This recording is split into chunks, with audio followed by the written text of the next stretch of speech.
এই ছোট্ট রাক্ষসটা হঠাৎ করে এই মেয়েটার হাতে কামড় মেরে দেয়, কিন্তু সেই কামড়ে মেয়েটা একদমই কোনো ব্যথা পায় না। এজন্য সেই রাক্ষসটা তার কাছে অনেক ভালো লাগলে সে ওই রাক্ষসটাকে লালন পালন করার সিদ্ধান্ত নেয়। কিন্তু এরপর সে হঠাৎ করে যখনই পিছনে ঘুরে তখনই সে অনেক ভয় পেয়ে যায়, কারণ তার চারপাশে অনেকগুলো ভয়ঙ্কর ভয়ঙ্কর ডিম পড়েছিল। ঠিক তখনই সেখানে জ্যাক এসে মেয়েটাকে বলে একদমই কোনো নড়াচড়া করো না। এরপর সে মেয়েটাকে বাঁচানোর জন্য ধীরে ধীরে তার দিকে যেতে শুরু করে। তখনই মেয়েটা তাকে বলে আমি এই ছোট্ট রাক্ষসটাকে পালতে চাই। কিন্তু তখনই জ্যাক বিপদ বুঝতে পেরে রাক্ষসটাকে ধরে জঙ্গলের মধ্যে ফেলে দেয়। এরপর সে মেয়েটাকে নিয়ে ধীরে ধীরে সেখান থেকে পালিয়ে যেতে শুরু করে, কিন্তু তখনই সে ভুল করে একটা ডিমের উপরে পা দিয়ে দেয়, যার কারণে ধীরে ধীরে সেখানে থাকা সবগুলো ডিম ফুটতে শুরু করে দেয়। এরপর সেগুলোর ভেতর থেকে হলুদ রঙের রাক্ষসের বাচ্চা বের হতে শুরু করে দেয়। এই জন্য এতগুলো রাক্ষসের বাচ্চাকে দেখে জ্যাক অনেক ভয় পেয়ে জীবন বাঁচানোর জন্য সমুদ্রের দিকে পালাতে শুরু করে দেয়। কিন্তু তখনই সেই ছোট ছোট রাক্ষসগুলো তাদেরকে ধরে ফেলে, কারণ সেই রাক্ষসের বাচ্চাগুলো মনে করেছিল জ্যাক এবং সেই মেয়েটা তাদের বাবা মা। ঠিক তখনই হঠাৎ করে সেখানে সেই বাচ্চাগুলোর আসল মা চলে আসে। তাকে দেখার পরেই তারা দুজন অনেক ভয় পেয়ে জলদি করে একটা নৌকা নিয়ে সেখান থেকে পালাতে শুরু করে দেয়, কিন্তু এখনো সেই বড় রাক্ষসটা তাদের পিছু করছিল।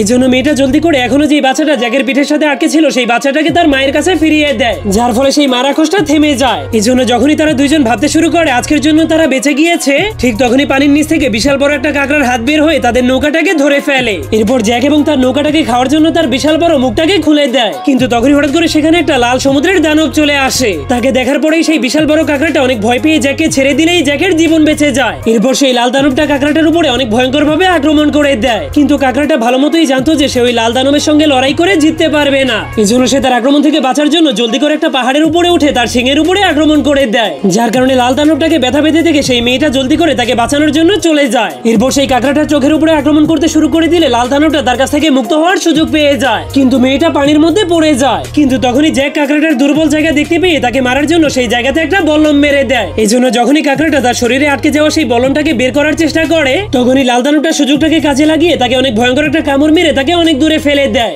যার ফলে জ্যাক এবং সেই মেয়েটা সাহায্য পেয়ে লাল দানবটা সেই লড়াইটা জিতে যায়। ঠিক তখনই সেই নীল রাক্ষসটা এসে মেয়েটাকে ডুবে যাওয়ার হাত থেকে বাঁচিয়ে দেয়।